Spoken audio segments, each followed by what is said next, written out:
Quando você me fala de atletas de elite, isso é um tema que me chama muita atenção, porque eu sou do esporte e o grande mistério para mim é em entender quais são, né, as substâncias, as habilidades e os pensamentos que permeiam, que invadem o cérebro de superatletas, que eu considero os super-heróis, né, dos nossos tempos. A gente tem os heróis em quadrinhos, mas os heróis, na verdade, são os superatletas. E eu tenho, para mim, o principal de todos os atletas. Pra mim, se você pedir para nomear um atleta que te representa, o atleta com a cabeça mais incrível do mundo, eu penso no Rafael Nadal. Né? Porque o Rafael Nadal, especificamente, no tênis, ele não tem, eu faço essa comparação para as pessoas entenderem, ele não tem a biomecânica e nem a habilidade que Federer, que Djokovic tem. Ele se esforça para jogar. A parte física dele, até de certa forma, pesada para os movimentos que ele executa. Ele não executa com tanta plasticidade e perfeição quanto outros jogadores, como esses dois que eu citei. Mas o Nadal, ele tem um poder mental de concentração absurdo. E ele é cheio de comportamentos específicos. Ele tem toque, ele não pisa na linha, ele aperta a garrafa, ele fecha a garrafa de uma maneira específica, né? O que se passa na cabeça de um cara desse? Ele, por exemplo, tem um ritual de tirar a cueca, né, o tempo inteiro, de fazer os movimentos, de limpar a testa antes do saque, bater tantas vezes a bolinha, não pisar nas linhas, entrar na hora tal. Os rituais se repetem. Se você tira, por exemplo, esse tipo de comportamento ambientado dele no lugar de competição, ele não produz? Não produz. Por quê? Porque ele faz isso provavelmente isso é um traço de TOC, transtorno obsessivo compulsivo. O que é o TOC, Ivan? TOC é assim, você tem, como o próprio nome diz, transtorno obsessivo compulsivo. No TOC você tem um aumento de pensamentos obsessivos. Um exemplo clássico, eu deixei o fogão ligado. Pacientes com TOC têm essas, não fechei a casa. Eu não tranquei a casa. E aqueles pensamentos começam a vir na cabeça, a ansiedade começa a subir e você tem um comportamento compulsivo de verificação. Então você vai lá e vê se fechou a porta para diminuir a sua ansiedade. Ele provavelmente tem isso. Se eu não bater 4, 5 vezes a bolinha aqui, se eu não limpar o suor, o saque não vai sair bem. Se eu não tirar a cueca da bunda, ele faz isso. Então, assim, ele provavelmente tem esse leve aumento de ansiedade e criou esses rituais para diminuir a ansiedade dele. Só que pensa assim, isso é um comportamento verificável, a gente consegue ver ele fazer isso. E o que ele pensa? E o que não passa na cabeça dele? E se ele pensa dessa mesma forma, tipo assim, se eu não for treinar hoje, a ansiedade sobe, e aí ele tem que treinar. E ele fez isso durante anos e levou ele a ser a pessoa que ele é hoje. Então, e ele transformou isso em performance. Isso é o que é mais louco, porque ele é péssimo fazendo outras coisas, como, por exemplo, dando entrevistas. Ele tem uma dificuldade de falar em público, e tenista, do nível de visibilidade dele, o tempo inteiro tem que se submeter a entrevistas, mas ele se mostra fechado, mas ele conseguiu canalizar essa performance para isso que, de fato, ele é bom. Ó, eu vou te dar 2 exemplos. Michael Phelps tem TDAH. Ele é diagnosticado com TDAH, transtorno, déficit de atenção e hiperatividade. E o Elon Musk, recentemente, vai ser provavelmente o primeiro trilionário do mundo, comentou numa entrevista que tem um dos espectros do autista, o Elon Musk.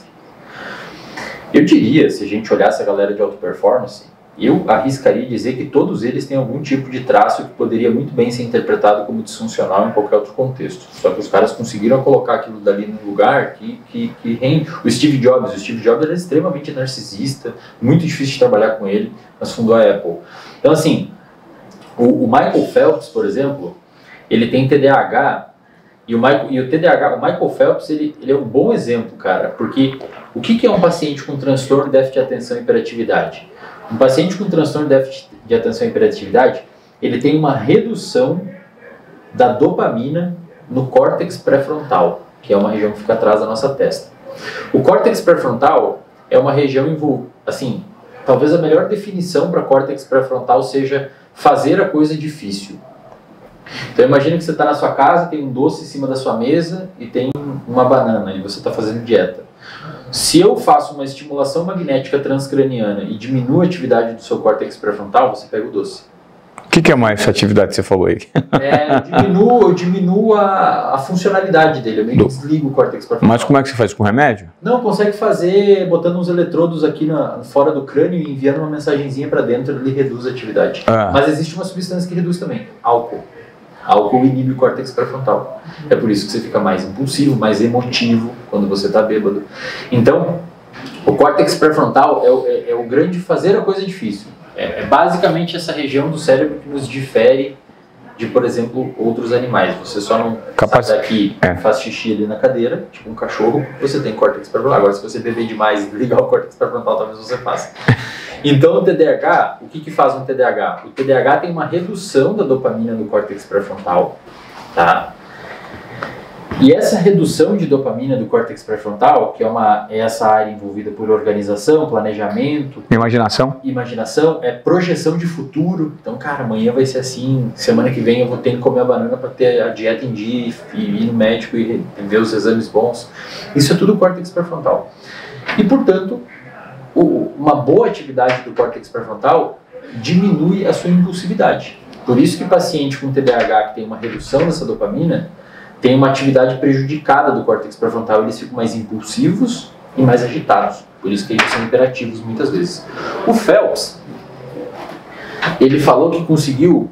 Isso é curioso, porque pelo fato do TDAH ter menos dopamina no córtex pré-frontal, os pacientes normalmente procuram essa dopamina no ambiente. Então você vê a galera que tem TDAH, muitos fumam, muitos usam muita substância, álcool ou outros tipos de drogas. Muitos tomam muita cafeína, que aumenta a dopamina. Eles procuram essa dopamina faltante. O Phelps falou que um dos lugares que ele mais se sentia calmo era na água, quando era criança. Então, muito provavelmente, ele encontrou a dopamina faltante dele na água. E ele meio que criou um hiperfoco em fazer aquilo que era lá, que era o remédio. Literalmente, a água provavelmente aumentava um pouco a dopamina do córtex pré-frontal dele, fazendo com que ele ficava se sentindo bem, e esse comportamento foi reforçado até que ele virou quem ele é. E ele tem TDAH. Eu sempre digo, cara, que a galera que vai conseguir quebrar alguma barreira, seja em velocidade no esporte, seja em força, seja em pular mais alto, seja no empreendedorismo, é alguém que vai ter um cérebro diferente do que é o que a gente chama de normotípico, seria uma pessoa padrão. Porque não tem como, velho. Todo o seu comportamento e toda a sua forma de pensar e toda a sua forma de conseguir organizar vem do seu cérebro. E essas pessoas que têm algumas disfunções específicas em algumas áreas do cérebro, eventualmente conseguem chegar a uma ideia diferente sobre uma determinada situação e resolver um problema matemático, às vezes arriscar um pouco mais na empresa, às vezes continuar treinando e quebrar um recorde mundial. Eu arriscaria dizer que as pessoas que vão nos surpreender e estão nos surpreendendo são pessoas que muitas vezes poderiam ser julgadas como doentes, dependendo do ambiente que elas estariam.